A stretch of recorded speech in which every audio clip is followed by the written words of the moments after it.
Hi,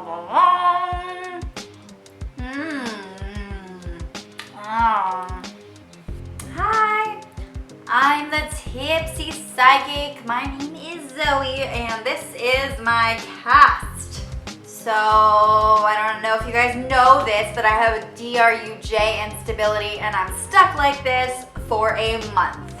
But that doesn't mean we can't make fantastic videos, right? That's what I said.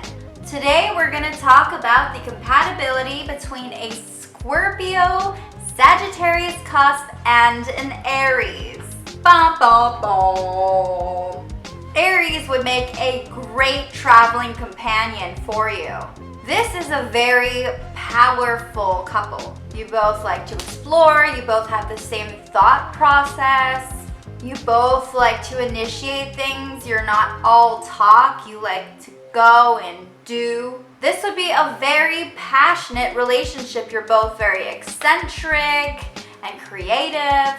If you guys did arts and crafts together, you would create masterpieces. You're both visual thinkers. You're great teammates. Although platonically things might not work the way you want them to, you're not really good as just friends. You know, that doesn't usually stick. You make other couples very jealous because you're such an amazing couple. Now, the downside, you're both extremely impulsive, and this can turn out to be a problem in the relationship. But not with finance. When it comes to spending and budgeting, you guys have it in the bag. You balance each other really well. But you do tend to get very overwhelmed with how much you take on and how much you choose to do, the both of you. And Aries has a very strong inner child, and you'll like that. It will be fun in a way, and you are very good at corrupting that innocence. You're more guarded as an individual, and you tend to keep to yourself. You build walls. And in Aries, well, they're very open-minded. They're children at heart. You know, they have a strong youthful side, and you just feel like you can let your guard down with them and open up more. You both really cheer each other up all the time. Now, even though you let your walls down with an Aries and you trust them more, you may realize that they haven't completely been open with you. Yes, their approach is very direct and they're very open, it seems, but they still have a guarded nature that isn't very obvious at first. And so it's about you kind of accepting that. Even though these relationships tend to be cheerful, they don't really last long usually, especially with this match. They just fizzle out. It's not impossible, it just usually ends up being an affair or something like that. And Aries are not good at goodbyes, so a lot of bridges are to be burned here.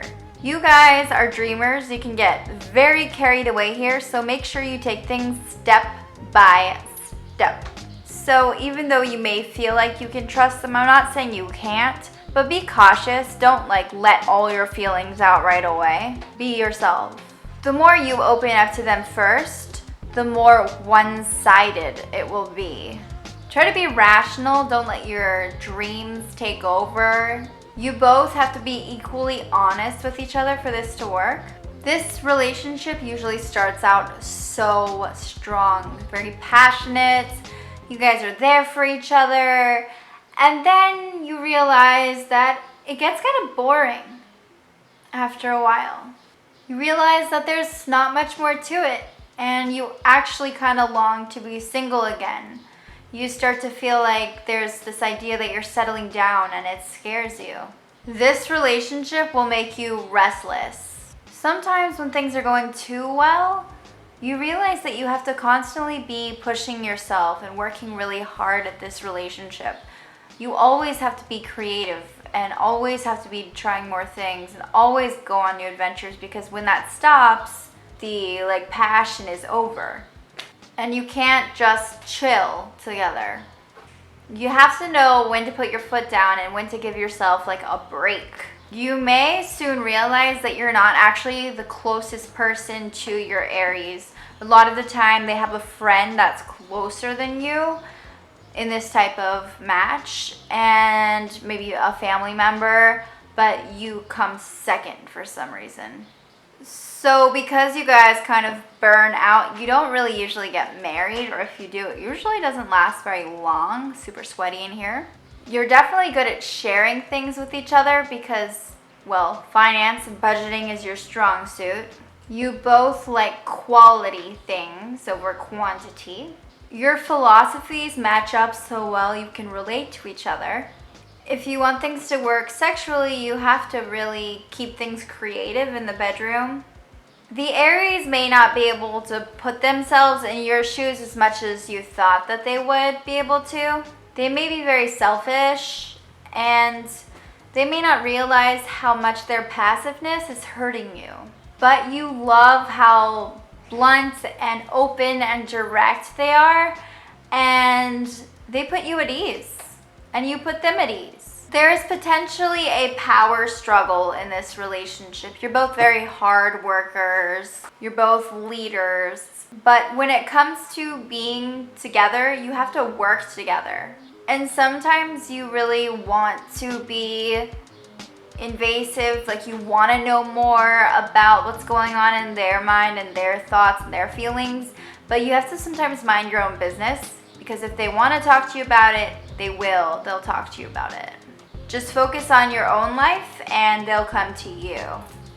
But don't be critical of them or judgmental. As a couple, you can like own a business together. You're that kind of couple. You make a great team. You have similar values. And even though you let your walls down a lot for an Aries, they'll still have a hard time figuring you out. Your philosophies and the way you both think is actually going to be so much more powerful than sex, believe it or not. Because that sexual spark is only in the beginning. It doesn't last very long. When this couple does work out, it usually happens like later on in life, when sex isn't like the main focus, when you're not looking for passion but you're looking for a companion, someone who you can travel the world with or talk to, but who's really at the core, they're your friend. Remember, your feelings do matter, so make sure your Aries understands that. Make sure you tell them where you're coming from.